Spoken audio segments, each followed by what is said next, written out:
Welcome to All Books Aloud with Elizabeth and Martha, two sisters who love reading in all of its forms. I'm Elizabeth, an academic librarian by day and fiction writer by night with a lifelong obsession with all things reading and books. And I'm Martha, a busy real estate agent who came to my love of reading later, but now I'm an audiobook power user. Every 2 weeks, we get on Zoom and chat about the books we're reading and delve a little deeper into a topic related to reading or publishing. If you love reading, nerding out about books, and sassy millennial hot takes, this podcast is the place for you. Hey, Liz. Hi, Martha. How are you? I'm great. Me too. Because I am sitting in the same room as you, looking at your shining face. Yes. And outside of us is the island of Hawaii. Yes, it's beautiful. Yes, we are on vacation together and it has been amazing. We've only been here a couple of days, but it's already been an amazing trip. Mm-hmm. And we wanted to bring a podcast on location in person about vacation reading. With a pog and coconut rum. Required. Our topic is, what books do you bring on vacation and what is your reading aesthetic on vacation? Mm-hmm. Let's talk about it. We each brought our books to Hawaii without telling the other what we were bringing, and we thought it would be a fun surprise to reveal to each other in person. I'll go first, Liz. How about that? Should we try to do a drum roll? I brought 2 paperbacks. The first one is Nora Goes Off Script by Annabel Monaghan. This is one of 3 books that I have with me on this trip. I think this is the perfect beach read because, like I said, it's a paperback. It's under 300 pages.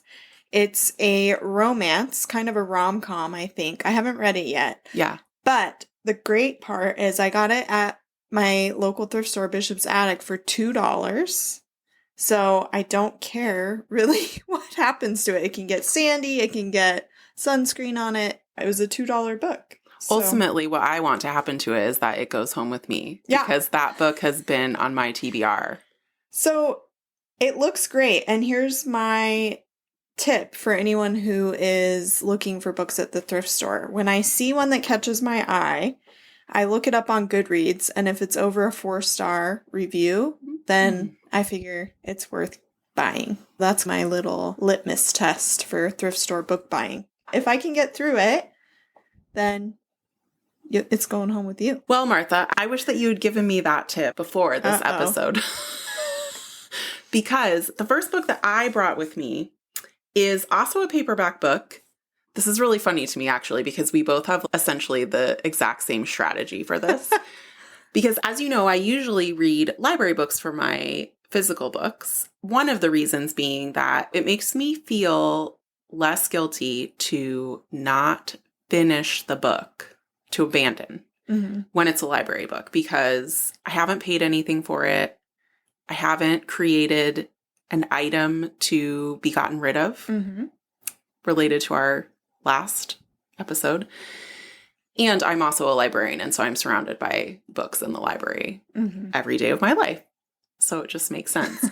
But I don't like bringing library books with me when I go on trips because I do actually care about library books a lot and reverence them, despite the fact that our last episode we were talking about throwing books away, and people often will get mad at librarians for weeding and saying that how could you with books. And so my rant about that is always just books are for use, books are for use. And so I feel like maybe I went ranty a little bit too far in the other direction in the last episode to make that point. But I do actually care a lot about the library books in my library, and I don't want to ruin them, even though things happen. And I always would reassure a student who had this worry and just be like, no, it's fine. Just use the book. Whatever happens, we'll figure it out. You might have to buy a replacement. It's not the end of the world. You can get a cheap one, whatever, which is all true. But bottom line is that I don't want to ruin a library book if I can help it. So I do tend to not bring them on trips with me, especially a trip like a beach vacation, because I just feel like the likelihood of it getting wet or getting sand in it or whatever is just higher. I bought this book on a recent trip to the Oregon coast that Alex and I took when we went to a cute little library that was in the coast town where we were staying. and they were having a library sale. Or they always have basically a room that is their book sale. When they weed books out of their collection, the ones that aren't completely destroyed, they clearly just put them into that little room. And so it was cheap. It was like, I don't think it was $2, but I don't think it was more than $5. I haven't even actually told you what it is yet. So the book is The Mitford Murders by Jessica Fellows. I think that I mentioned in the last episode that I had just started reading it. And I hadn't gotten very far in it by the time I was packing to leave for this trip. So I brought it with me. I didn't look it up on Goodreads to see if people liked it or what the rating was. I just went with, I loved the premise of the book. It's in the 1920s and there is a murder and there is a young woman who goes to live with the Mitfords. And so I thought it would be perfect. And I basically only made it about a quarter of the way through. So I think under normal circumstances, this would have been a book that I might have given up on, but there's been something that's been keeping me going with it. And I think that it could be that it's that I really want to know what happens, but I also think that it might be that it's because I paid for it. Yes, even though it wasn't that much. Yes, but the cheapskate in me is like, that is going to be a waste of that money if you don't read the book. So I actually think that's really interesting because I was so gung-ho for the just don't finish it if you don't like it camp. And I am still. But that is a lot easier when you haven't spent any money on the book, when you just checked it out from the library. You should re-listen to that episode and see if it changes your mind about finishing it. It's weird because it's not like I'm not liking the story. I am enjoying the story. I think that what is tripping me up a little bit is that it's pretty slow pace for being a murder mystery. It's supposed to be a thriller murder mystery. And it's long, too. And it just is going slow. It's over 400 pages. It's 430 pages. Well, I have a question for you. Because you're mostly a character reader, is part of it to do with the characters? Do you not like them? Are they not developed very well? Do you think that could have something to do with it? That's interesting that you say that, because now that you ask that question, it is much more of a character read than most mysteries are. The main character, who is named Louisa, who's the young woman who had a really horrible situation at home and then goes to be a maid/governess for the Mitfords, we really get a lot of her story and are in her perspective most of the time. She's not the only perspective. We also are in the perspective of a police officer named Guy, who I think is going to end up being a love interest. But it's certainly not sold as a romance. It's sold as a murder mystery. So yeah, I don't know. That's interesting because it is more of a character read, but I think maybe I was expecting more of a story read when I went into it. And that's what I was in the mood for potentially. And that's what I look for in this type of book. And then when it wasn't that, for some reason, it's just not pushing my buttons. But I'm still not giving up on it. I was reading it last night. So we'll see. Yeah. Maybe you'll get through it in a different headspace on vacation. Maybe it will be more appealing, or maybe not. Maybe. I think I'm going to give it a couple more sessions where I really sit down and I'm like by the pool and there's no reason that I wouldn't be enjoying some reading time. And if I can't get into it, then I think I might just give up on it. So I did bring a backup. If I finish Nora Goes Off Script, if we have a pool day or a beach day where we really get into our books and we, if I end up finishing it, I have a backup. It's The Bluest Eye by Toni Morrison. Ooh. Which we've talked about before. Liz loves this book. I haven't read it.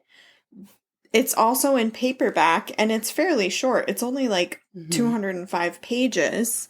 And I got it for free because I am in a book club called Be a Part of the Conversation, where we read books that are being challenged by different groups to be banned.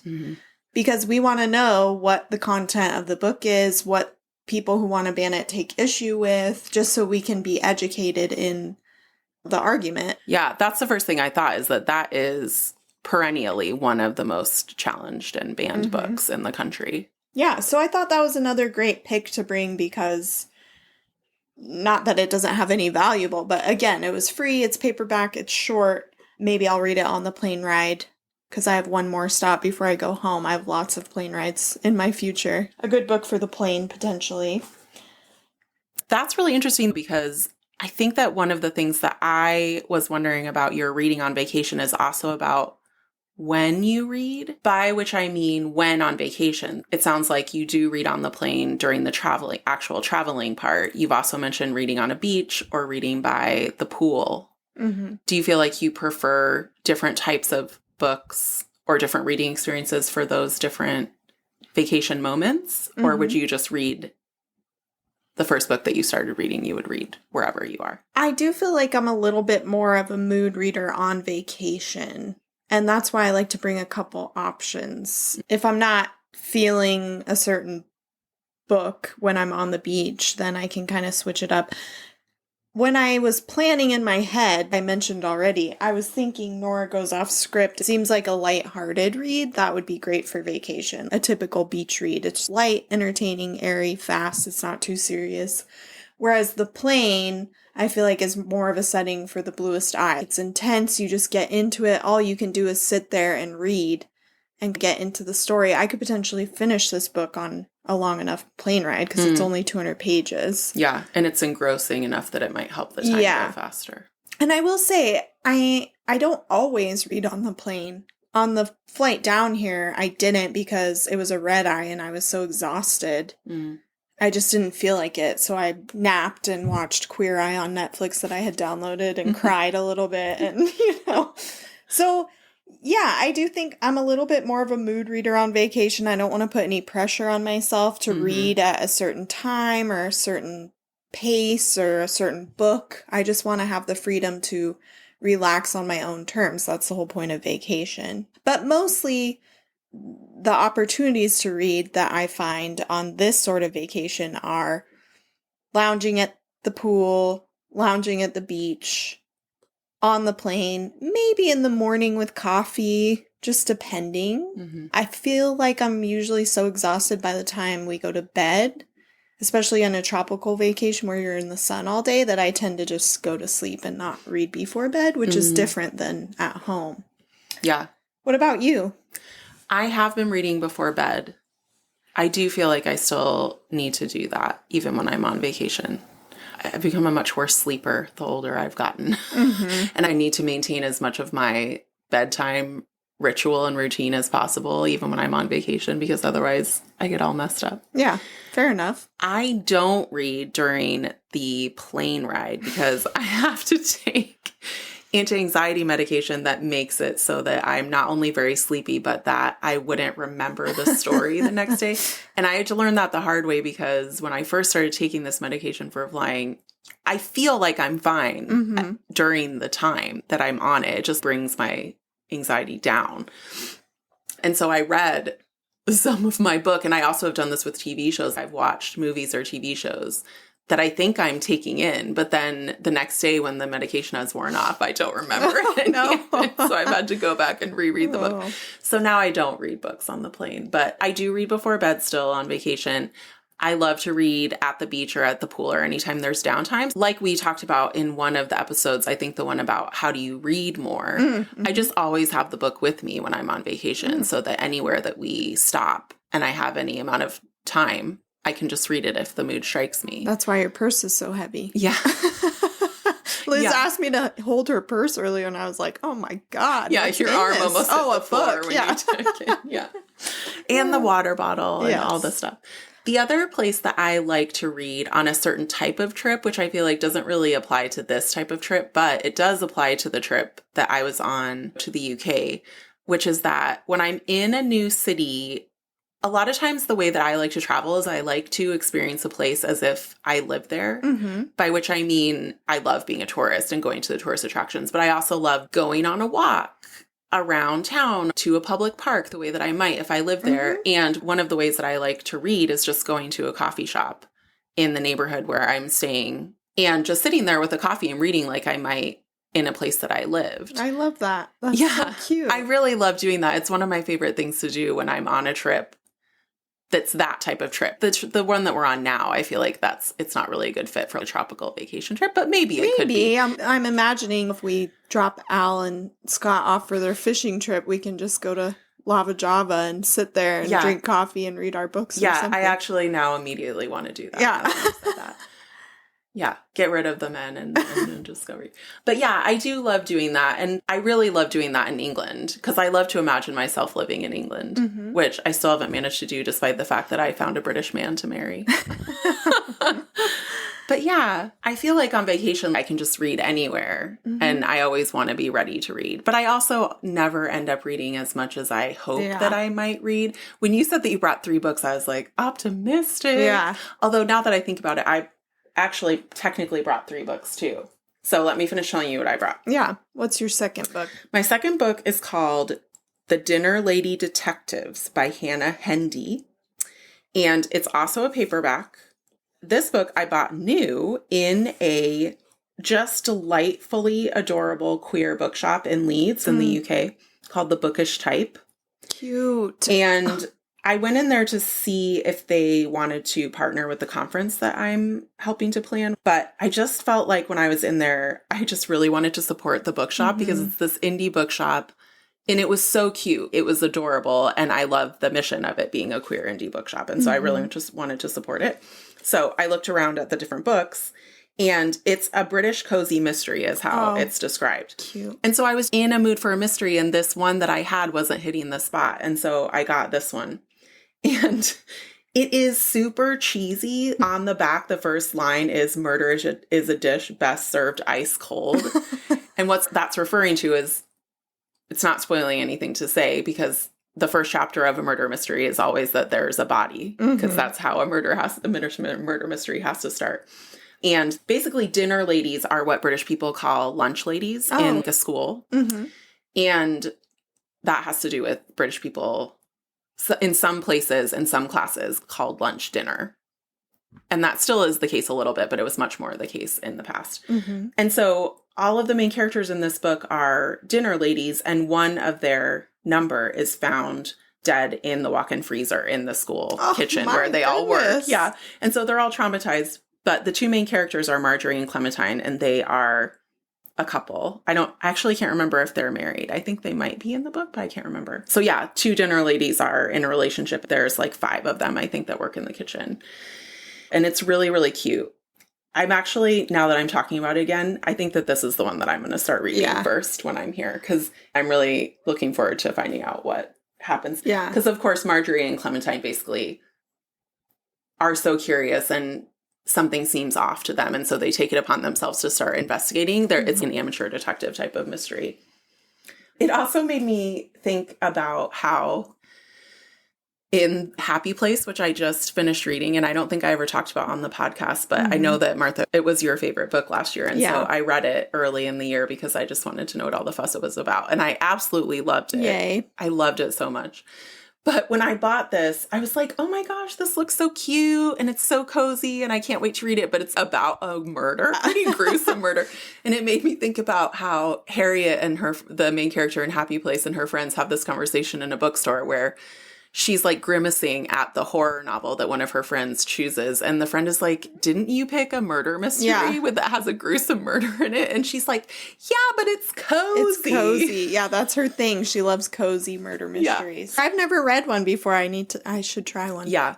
I do really love cozy mysteries, murder mysteries. And I feel like the reason that I love them is a similar reason that people love romances, which is that you know what's going to happen. So there's an element of it's not too intense or too scary or too worrying. It's a comfort read. Yeah. Because there's a formula, like with romance. Yeah. You don't know exactly how it's going to happen, but you know what to expect. Right. So even though the characters fall out, break up, get in a fight, maybe have some sort of sad things happen, it takes less emotional energy to read because you know that in the end they're going to figure it out. And I feel like that's the same thing with cozy mysteries as opposed to a horror novel or a thriller or something like that. Yeah. So yeah, I'm actually, now that I've talked about that, I'm really excited to start reading that I feel like that fits the vibes. It sounds like it fits the vibes a lot better. Yeah, I think so. So I have 3 books because I always have an audiobook going. So that's technically my 3rd book. And I just started Warbreaker. It's the first in a series by Brandon Sanderson because I've really wanted to read some Brandon Sanderson novels. I haven't, and he's a very famous fantasy writer. which is a little bit of a departure because I don't read a lot of male authors, but he's big and popular and people rave about him. So I read a blog about what books to start with, and Warbreaker was one of the suggested places to break into his works. I'm not very far in, so I can't really speak to what I think about it yet. I probably don't listen to audiobooks as much on vacation because there's not as much downtime where I'm alone just doing menial things or right, which is when you prefer to listen to audiobooks in your normal life, right? Like cooking, cleaning, driving. So there's not as much of that, so I probably won't get through a lot of it. And I actually don't listen to audiobooks on the plane because I need to be doing something else when I'm listening to them. Oh yeah, I think we talked about that in one of the episodes. Yeah, that makes sense. So I probably won't listen to it much, but it's always there if I need one. So that's my third book. Well, my third book is a departure for me. I always prefer print books. I mean, I almost solely prefer print books, as we've talked about. I do actually still have an audiobook going, but I don't expect that I'll listen to it at all while we're here because I mainly listen to audiobooks when I go on walks at home by myself. And so I just feel like that probably isn't going to happen. So my third book that I brought that I might read while we're here is actually an unpublished manuscript by a writer who beta read my most recent manuscript for me. And they didn't give me permission to share their name or talk about their story, so I'm not going to. They probably would be fine with it, but I didn't reach out to them beforehand. I was put in touch with them by one of my critique partners, who is an author that doesn't really write the same genre as me, but we bonded during a contest that we both won in 2019 called Pitch Wars. And so she has read a lot of my stuff, but rom-coms are not really her forte. And so she put me in touch with this other person that she knows from Pitch Wars as well, but that I didn't know, who does rom-coms and also was writing a rom-com. And so they beta read my manuscript and provided a lot of really great feedback. And I really appreciated all of their notes. And it was really nice to have someone who was completely unconnected from me read my manuscript, which is not to say that I don't trust your comments or the feedback of my critique partners, but it's just different giving it to someone who doesn't know me from Adam and, you know, doesn't have a stake in not hurting my feelings or whatever. Well, and it is different because part of the feedback I gave you was like, oh my gosh, I love this. I see you in this book. And obviously I love you, so I love to see you reflected in it. But someone who doesn't know you wouldn't know that. Yeah, so it would be a totally different reading experience. So I get that. Yeah. So theirs is a rom-com. Basically, the way they describe it is that the tropes are a one-night stand that turns into more. And there's a family business that the main character is living above. So there's some family drama. So I'm really excited to jump into it. And I just loaded the Google Doc onto my Kindle, which I very rarely read from. But since it's not published, I just have it as a Google Doc. There's no other way that I can read it other than on a screen. So yeah, I'm going to give that a try. Yeah. That'll be a new experience for me. Yeah, Kindles are great for that. That's how I read your manuscript as well. And it worked really well. And great. You can make notes on it and stuff right on the app, which is handy. And then go back and look at all your notes and highlights and that sort of thing. I feel like talking about the audiobooks and the Kindle is a good segue to talk about, does the format matter on vacation? And I've already noticed that neither of us brought a hardcover book, which I know for me, it's just a matter of space and weight. Yeah, and also convenient. It's not as convenient to lug around a hardcover. Yeah. You say my purse is heavy with a paperback. Yeah. Imagine how heavy it would be if it had a hardcover in it. I suppose if I had a hardcover book that I was really itching to read, I might bring it, but I probably wouldn't lug it around to the beach. Maybe just leave it in the hotel room or something. Yeah. Yeah, I definitely think my number one preference for vacation reading is a physical paperback book. E-readers can be great in certain situations, but again, I'm not bringing my Kindle on the beach to get all sandy. Right. Yeah, that's the downside of the electronics. You can load as many books on it as you want, but if you don't feel comfortable bringing it with you wherever you go, then what's the good of that? Yeah, so a good paperback, I think, is always the handy option for vacation. And audiobooks, if you're not traveling with a group or if you feel like you'll have a lot of alone time to walk and that sort of thing, a good audiobook could be nice. Yeah. And I do often tend to leave the paperback books behind in some way when I'm on vacation. Like this place that we're staying at has a bookshelf full of books that I bet people take from and leave here. I bet it's like a take and leave as you want library. A lot of hotels have that type of book space. And I've done that before. I've left my book that I finished reading at the hotel or at the Airbnb. Or I'll donate it to a used bookstore or to a library or something like that. Because if I finish it while I'm there and it's not a book that I feel like I need to hold on to, which I don't often hold on to books, as we talked about in the last episode, then I don't need to lug it back in my suitcase. And that will leave room for a new book that I buy while I'm on vacation or a souvenir or something like that. That's a great point. I never thought about that, but I love that. Yeah, I don't feel like I probably will go home with either of these paperback books if I finish them. Oh. Well, maybe I'll take the Dinner Lady Detectives. Yeah. Well, and maybe I'll take Nora Goes Off Script. Off Script. We can swap. Yeah. We can swap. God. It's like I'm drunk. I only had a quarter of that drink. So you already gave us a great tip about going to the local coffee shop and reading, or wherever, a local place and reading, so you feel like you are experiencing what it would be like to live there. What other bookish things do you like to do on vacation? Well, I mean, I love to visit a local bookstore. That's probably number one. That bookstore that I found in Leeds is the perfect example. It's not in the city center, so it's not in a place that you would just happen upon. And I love that. I love that it was in a neighborhood and I had to find it, and I felt a little bit like a local. So yeah, visiting local bookstores I think is a great part of being on vacation. Yeah, I like to do that too. And actually, I'm surprised that neither of us has suggested looking one up yet. We've only been here for a couple days, so maybe we need to put that on the list for tomorrow or something. I think so. And I think that maybe the reason that we haven't is because we're in a group with our partners. And so I think that we're a little bit conscious of doing things that all four of us want to do. Yeah. Not that they wouldn't want to go to bookstores. Alex loves going to a bookstore. Yeah. But yeah, we should do that. The other thing that I love to do and have done before also in the UK, I'm talking so much about being in the UK when we're in Hawaii. I don't know. I go to the UK more than I go to Hawaii. Is to look up whether there are author events in the town that you're visiting while you're there. I think that I talked on the podcast before about how last year when I was in Cambridge for my conference, it coincided just coincidentally with the Cambridge Literary Festival, and I got to see Curtis Sittenfeld. Oh, yeah. And I hadn't planned for that at all. I just saw the posters up around Cambridge Literary Festival, and I looked it up and was like, oh, I wonder who's going to be there.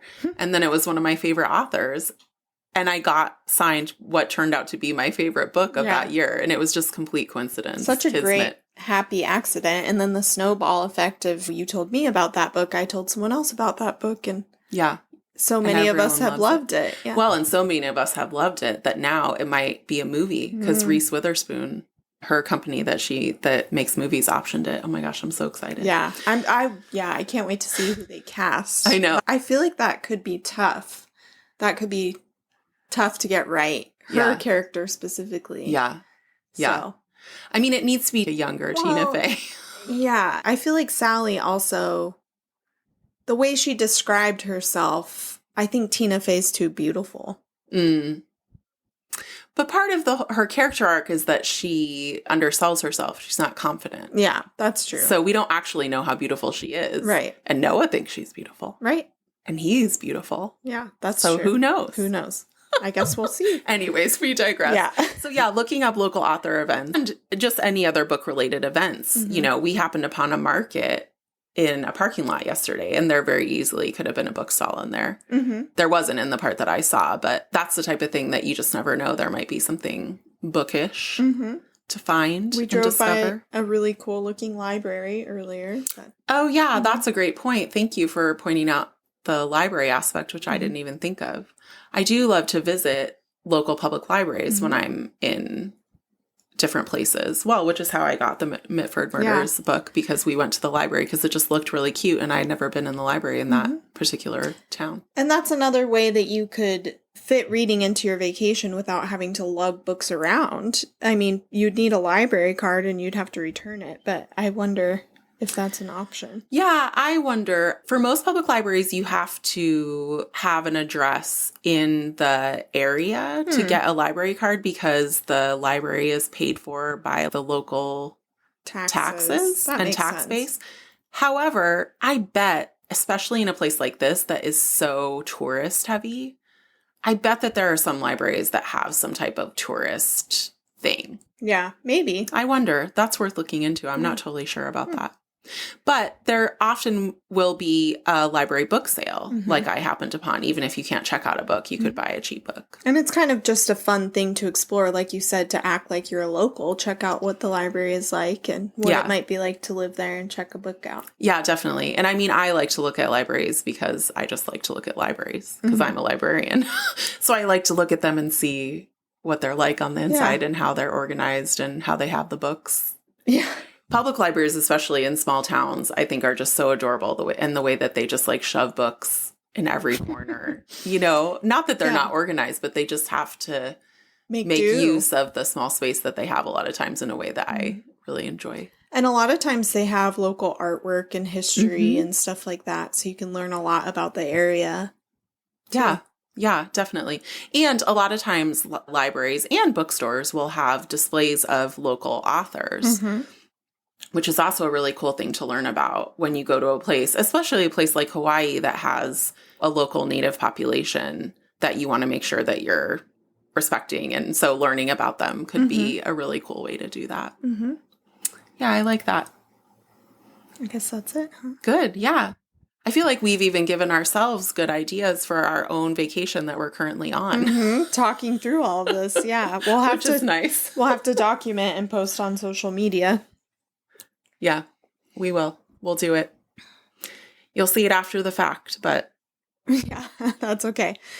Well, cool. I think that it's time for us to get back to our pog and rum and carry on with our vacation. What do you think? Yeah, we're having sushi tonight. Let's go. I'm so excited. Okay. Well, if you want even more content from us, make sure you're following us on social media, on Instagram and TikTok at All Books Allowed Pod.